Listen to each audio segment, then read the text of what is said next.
Hello everyone, welcome to Commodities Podcast. This is Rakesh Khanna from Sharekhan BNP Paribas. Today we have an update on silver.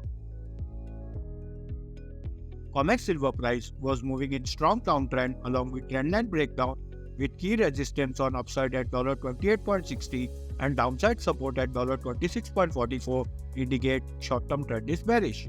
MCX silver price is moving in strong downtrend by forming lower high lower low formation by taking support at 78,270 level on downside indicates short-term trend is bearish.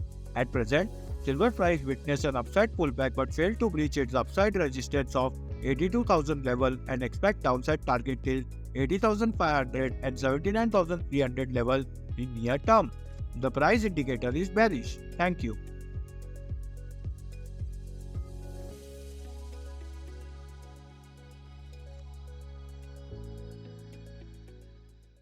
Investment in securities market are subject to market risks. Read all the related documents carefully before investing.